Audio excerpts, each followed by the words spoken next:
Halo, Assalamualaikum warahmatullahi wabarakatuh. Kembali lagi di mata pelajaran ilmu pengetahuan alam. Kita mulai pembelajaran kita pada hari ini dengan sama-sama baca basmalah. Bismillahirrohmanirrohim. Untuk hari ini kita akan membahas sistem gerak pada manusia. Bagian-bagian penting yang akan kita pelajari pada sistem gerak pada manusia yaitu: pertama, tulang, yang kedua rangka, yang ketiga sendi, dan terakhir adalah otot. Dan nanti akan kita bahas satu persatu. Sudah pernah memperhatikan bentuk tulang penyusun tubuh kita?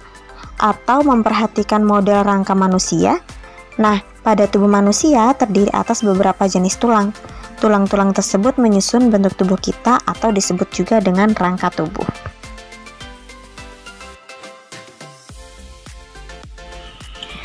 Tulang ternyata terdiri atas lapisan-lapisan jika disebutkan dari arah luar ke dalam, yaitu pertama, periosteum. Nah, periosteum ini adalah lapisan terluar tulang yang terdiri atas dua lembar jaringan ikat. Nah, periosteum ini juga berfungsi sebagai tempat melekatnya otot-otot rangka, memberikan fungsi nutrisi untuk pertumbuhan tulang dan perbaikan jaringan tulang yang rusak.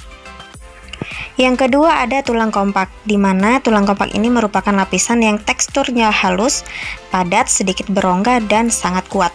Tulang kompak banyak ditemukan pada tulang kaki dan tulang tangan. Ketiga ada tulang spons yang merupakan lapisan yang teksturnya berongga dan berisi sumsum merah. Tulang spons ini tersusun oleh trabekula yang berupa kisi-kisi tipis tulang. Keempat, sumsum tulang, yang merupakan lapisan paling dalam yang berbentuk jeli serta berfungsi untuk memproduksi sel-sel darah, darah putih, dan keping darah.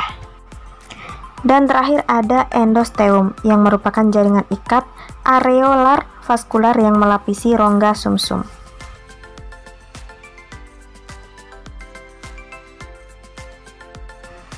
Tulang punya dua jenis, yang pertama tulang sejati, yang kedua ada tulang rawan.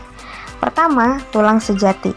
Tulang sejati ini merupakan kumpulan sel-sel atau osteosit dan bersifat keras dan kaku. Hal ini karena tulang keras banyak mengandung endapan zat kapur berupa kalsium karbonat dan kalsium fosfat. Berdasarkan bentuknya, tulang sejati ini dibedakan menjadi tiga macam. Yang pertama, tulang pipih, yang kedua tulang pendek, dan terakhir tulang pipa. Tulang pipih yaitu tulang berbentuk pipih, terdapat pada tulang tengkorak, gelang bahu, tulang iga, tulang dada, dan gelang pinggul. Biasanya ada tulang duduk atau usus. Kedua ada tulang pendek, yaitu tulang pendek terdapat pada pergelangan tangan, pergelangan kaki, dan ruas-ruas tulang belakang. Ketiga ada tulang pipa, di mana tulang pipa ini terdapat pada tulang lengan atas, lengan bawah, tulang paha, dan tulang kering. Jenis tulang yang kedua yaitu tulang rawan atau kartilago. Nah, tulang rawan ini terbentuk dari jaringan tulang rawan yang banyak mengandung zat perekat atau kolagen dan sedikit zat kapur sehingga bersifat lentur atau elastis. Tulang rawan juga dibagi menjadi tiga. Yang pertama hyalin, yang kedua elastis, dan yang ketiga fibrosa. Untuk hyalin itu bersifat lentur, halus, transparan, dan memiliki matriks yang homogen. Sedangkan rawan, elastis bersifat lentur, matriksnya kekuningan, serabut elastis kuning bersifat elastis. Dan yang terakhir, fibrosa bersifat kurang lentur, matriksnya keruh dan gelap serta mengandung serabut-serabut kolagen.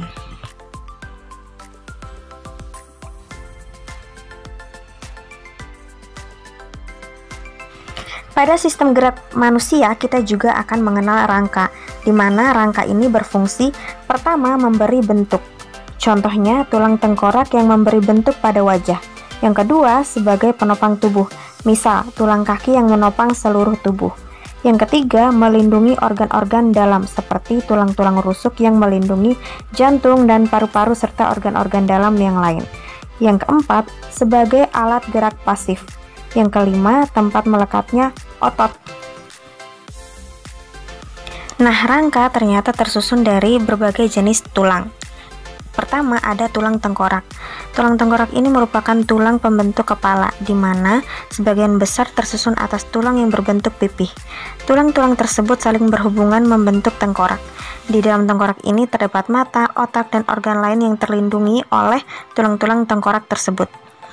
Tulang tengkorak ini tersusun atas tulang pipi, tulang rahan, tulang mata, tulang hidung, tulang dahi, tulang ubun-ubun, tulang pelipis, dan tulang baji seperti pada gambar.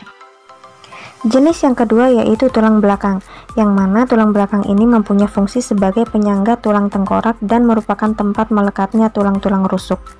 Tulang belakang ini terbagi menjadi beberapa. Yang pertama, tulang belakang leher yang terdiri dari 7 ruas.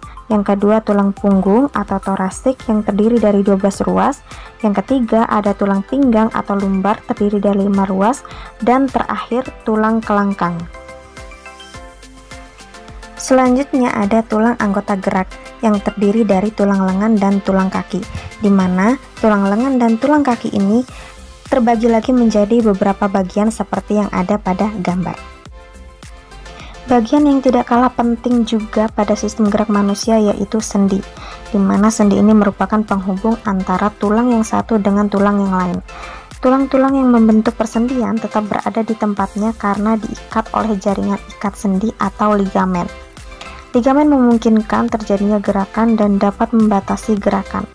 Nah, sekarang sendi itu dibagi menjadi beberapa. Yang pertama, sendi menurut sifat geraknya.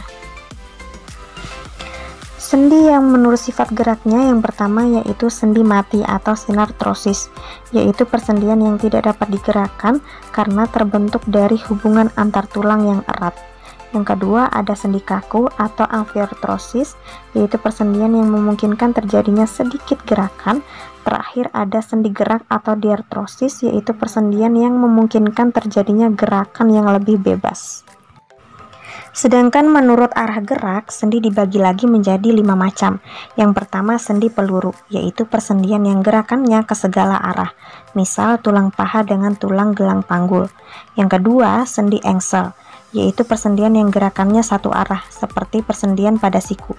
Yang ketiga ada sendi putar, yaitu persendian yang gerakannya memutar. Yang keempat ada sendi geser, yaitu persendian yang gerakannya bergeser. Dan terakhir sendi pelana, yaitu persendian yang gerakannya dua arah atau gerakan seperti orang naik kuda, seperti contoh tulang ibu jari dan tulang telapak tangan. Penyusun sistem gerak manusia yang terakhir adalah otot. Jaringan otot yang biasa disebut dari daging merupakan alat gerak aktif manusia. Jaringan otot memiliki kemampuan untuk berkontraksi. Fungsi jaringan otot ini sendiri adalah melaksanakan gerakan, memelihara postur tubuh, dan memproduksi panas. Otot dibagi menjadi 3 jenis. Yang pertama otot lurik, yang kedua otot polos, dan terakhir ada otot jantung. Yang pertama otot lurik tersusun atas muscle fiber atau serabut otot. Nah, jika menggunakan mikroskop terlihat adanya garis-garis melintang gelap terang. Otot ini bekerja di bawah kendali sistem saraf sadar atau menurut kehendak kita. Otot rangka umumnya melekat pada tulang. Kedua ada otot polos, yang mana otot polos ini berbentuk gelondong dengan kedua ujungnya meruncing dan bagian tengahnya membesar. Otot polos bekerja secara tidak sadar, terdapat pada organ-organ bagian dalam tubuh kita seperti paru-paru, usus, dan otot dinding pembuluh darah. Otot polos bekerja lambat, teratur, dan tidak cepat lelah.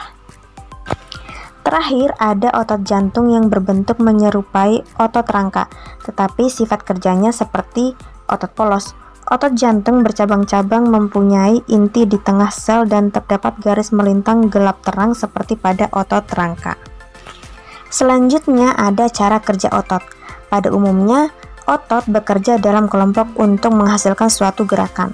Dua kelompok otot atau lebih dapat bekerja secara antagonis atau sinergis.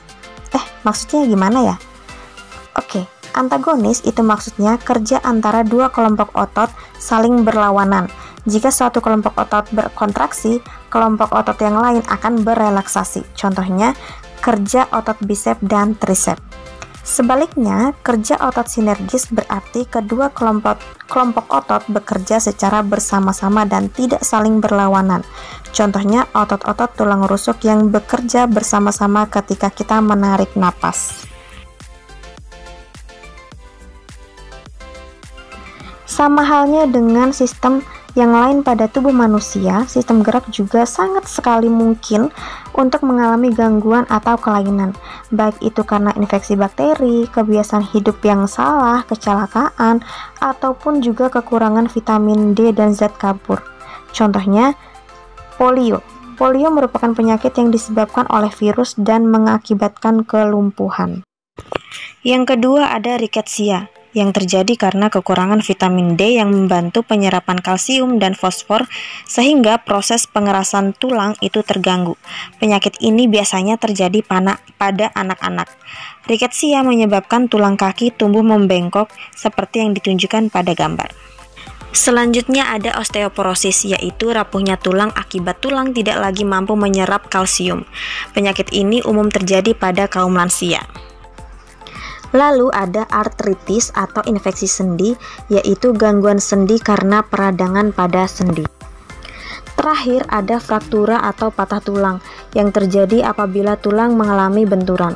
Ada dua macam fraktura, yaitu fraktura terbuka bila tulang yang patah mencuat menembus kulit, dan fraktura tertutup bila tulang yang patah tetap berada di bawah kulit. Dan masih banyak lagi penyakit atau gangguan yang menyerang sistem gerak pada manusia. Setelah mengetahui beberapa gangguan atau kelainan yang terjadi pada sistem gerak, maka seharusnya kita juga dapat mengantisipasi agar tidak mengalami gangguan-gangguan tersebut. Nah, beberapa cara yang bisa kita lakukan yaitu: pertama, meningkatkan kandungan kalsium dalam asupan makanan. Yang kedua, berjemur pada sinar matahari pagi karena sinarnya sangat baik untuk membantu pembentukan vitamin D yang sangat penting dalam membantu penyerapan kalsium dalam makanan. Selanjutnya, jangan lupa berolahraga setiap hari. Dan terakhir, menghindari kebiasaan sikap tubuh yang salah. Misalnya dengan cara duduk yang benar, yaitu tulang belakang harus dalam posisi tegak atau tidak membungkuk. Selanjutnya, saat tidur sebaiknya memakai alas yang datar dan padat agar posisi tulang belakang tetap lurus.